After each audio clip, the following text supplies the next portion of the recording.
Many of us would like to believe that we are living in democratic societies with leaders elected by the people, sort of man of the people or the people's choice, which subsequently would lead us to believe that our governments have our best interests at heart. You see, we both know, you and I, we rely on our governments to provide us with education, healthcare, public safety, transport, defense, and many of the things that make our societies function. So if we were, think about it, heading towards a global financial depression that would affect the well-being of you and I, but not only you and I, but also of billions of people, we would like to think that they'd tell us, right? So we could prepare for what's coming, take steps to get ready. But what if the government-elected people would do exactly the opposite? What if they were hiding the truth in order to manipulate us to do the exact opposite of what truly would benefit you and I? In a recent poll that I just launched, I asked the very basic question: do you trust your government? And believe it or not, more than 80% of everyone who participated answered they do not trust their government. And rightfully so. So in this video, I will be revealing the financial lies and the manipulations that are being sold/told to us in order to keep us in the dark about what is really happening to our economy. The manipulation is so strong or so severe that it could be misleading billions of people to believe the illusions that things are okay when really, honestly, nothing is okay. In fact, we might potentially be on the verge of a huge economic collapse. In fact, the biggest one we have seen in a century. But before we move on, I want to welcome you to Crypto Never Sleeps. And in case you're new to this channel and want to stay on top of what's really going on in the crypto world, but also in the financial traditional world, then please hit like, smash subscribe so that you can be notified every time we upload new videos.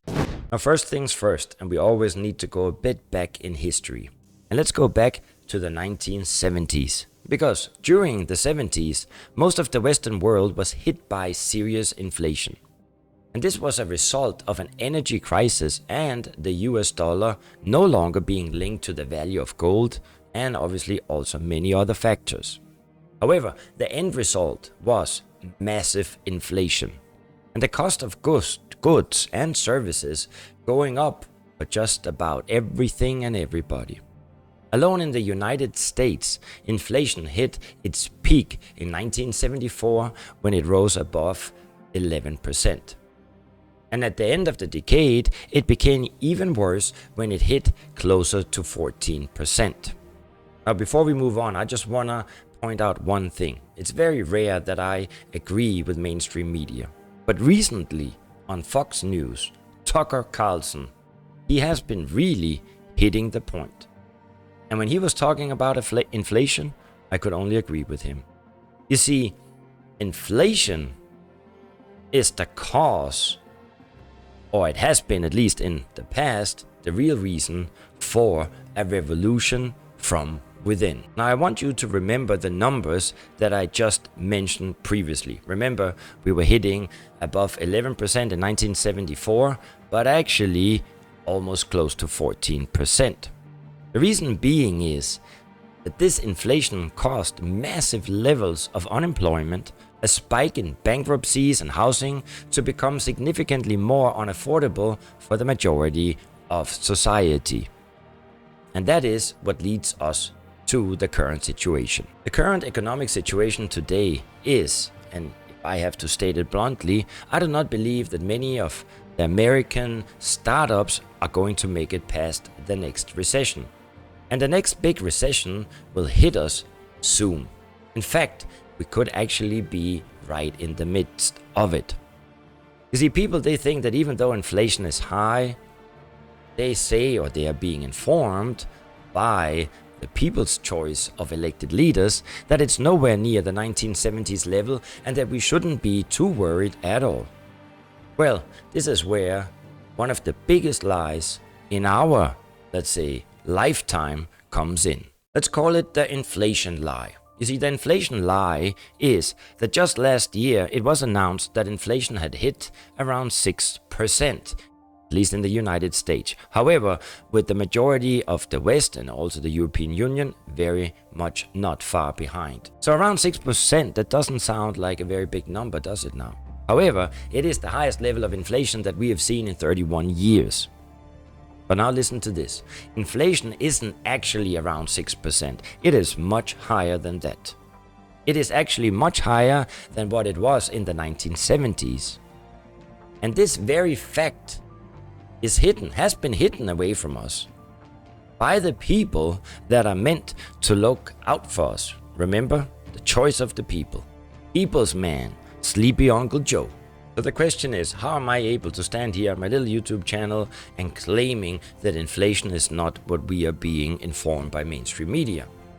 Well, you see, inflation is calculated by something called the Consumer Price Index, or CPI.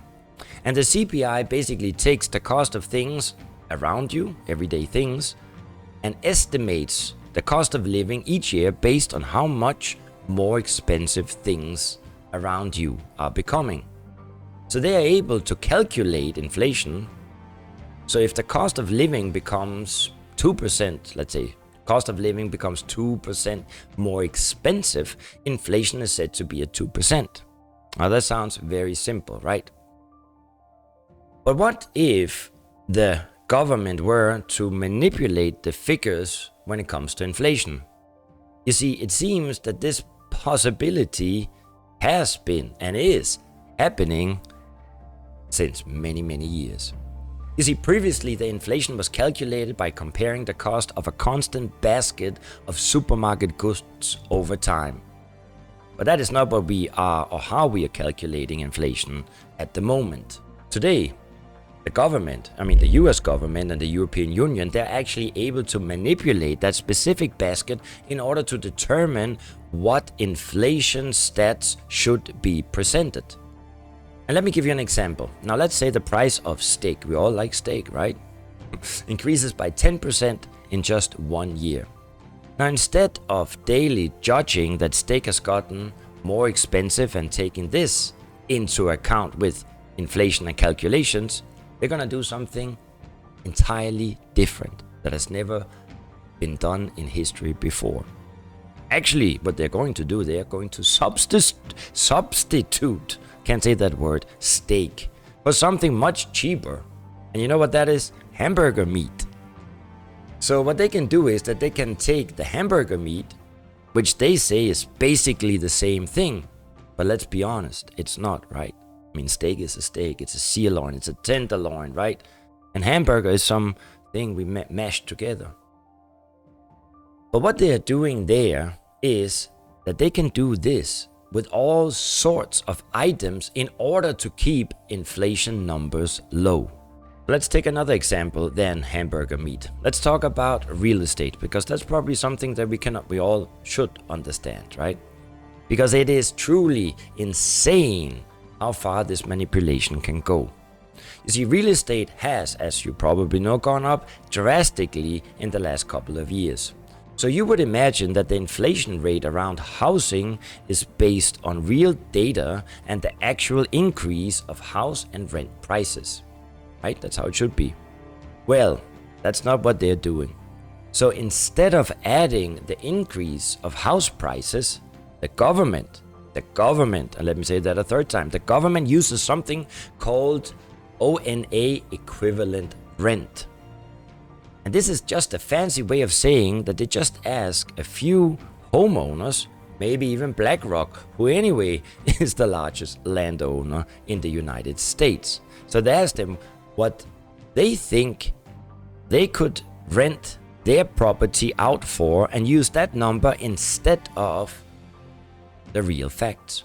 So their calculation is basically made up on opinions instead of real facts.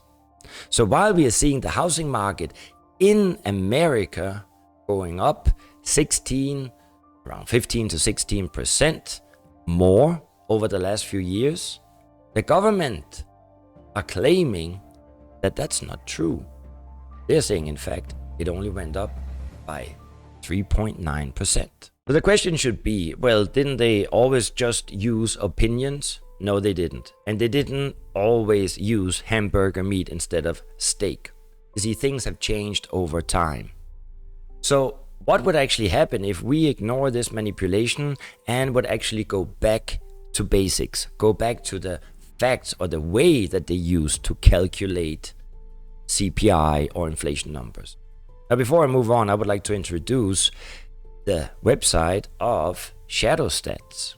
I use it a lot, and I would recommend you to go in there and do your own research, because there you can see that John Williams on ShadowStats, they are actually using the CPI, or say they're calculating inflation based on the way the government used to calculate inflation.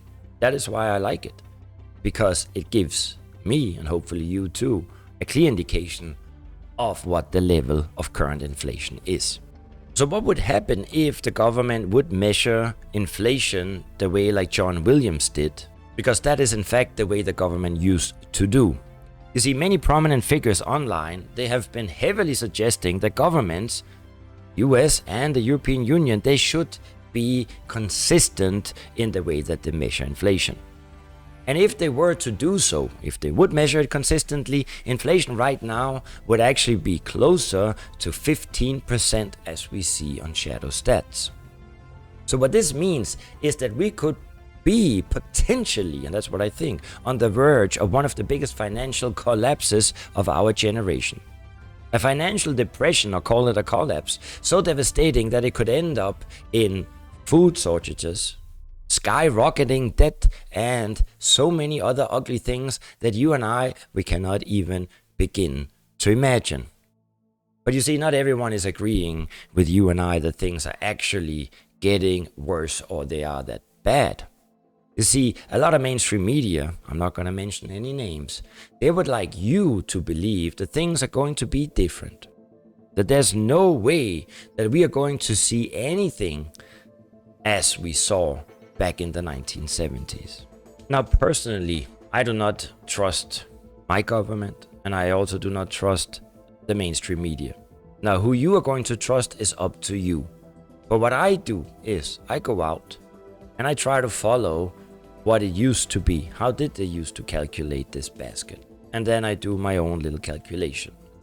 And what I come up to is that I actually believe ShadowStats more than I believe my own government. So the question is and remains, what can we do about it? But just remember, this is not financial advice or anything, because in reality, I don't know shit about crypto, nor do I know anything about macro economies. But I just want to share what it is that I do. Now, firstly, what I try to do is to understand that if I have a lot of savings sitting in my own bank account, that would mean that my money is going to go down in value constantly as inflation increases. So if inflation, even if it is at 6 or 5 or 7% or whatever they say, but if I believe that it is closer to 15%, that means that in 5 years, half of my savings are going to be gone. The same amount of money will still be there, but in 5 years' time, that same amount of money will be able to buy only half as much stuff. Now, I do believe that having a little bit of cash in the right pocket, in the left pocket, and a little bit in the back pocket is good for emergencies. However, if there is a massive global depression coming, which I believe, I wouldn't want to have too many or too much cash in my pockets. And when I talk about my pockets, obviously I also talk about the banks. So if we want to focus on where I would like to keep my savings, there are 2 places. And obviously, as the name goes of this little channel, Crypto Never Sleeps, well, I do believe it is a good idea to diversify into quality over quantity. And in case you want to know more about that, well then please come and follow this channel, right? We do some live streams. I would recommend you to be there because, and listen to this, my mama, she always told me, don't go out there and fancy yourself. But you know what? There's a difference of bragging or only stating the facts. And I can clearly, with confidence, say that there is no one better than I am when it comes to investing into crypto. All you need to do is follow the streams, and if you don't believe me, please go in and look at my past track record. It's all on the channel. Well, then I think you should keep it in precious metals. Now, I firmly believe that gold, silver, palladium are good options. It is important to understand, though, that you do not want to hold your precious metals in a form of a exchange traded fund. You also don't want to hold it through a cryptocurrency. No, you actually want to hold some physical gold, silver, or whatever precious metals. I think it's a little bit difficult to have a few barrels of oil in the back pocket. Anyway, let's move on. Now finally, besides having cryptocurrencies and precious metals, I did myself choose to move out of the big cities. Now, what I'm gonna say now doesn't really go in my favor because I was wrong. But my initial thought was to go to a place where there's lots of land. And when I say lots of land, I'm talking about the breadbasket of the former Soviet Union. I myself, I live in Ukraine. God knows I did not expect to see the war that we are currently going through. So, you know, even though I was well prepared, diversify, right? Only have a bit of cash in the right pocket, lots of crypto in the left pocket, and some precious metal in the back pocket, and then live in a place where you are, let's say, kind of like offside from the main global economies. Little did I know that not only first the cronies came and then the Russians, and I don't know what's worse. Having said that, I think you get the point. I think it's not a bad thing to go and live in a place where you can actually feed yourself, provide yourself, your family with the food that you need. And that is actually why I chose Ukraine. I may have been wrong, and who knows, is it really going to be so bad? I do not know. But I hope you liked this video, and in case you did, give it a like, share it with your brother or your sister, or if you don't like them, then share it with somebody else. I thank you for passing by. My name is Nico Harachi, and I am number 1.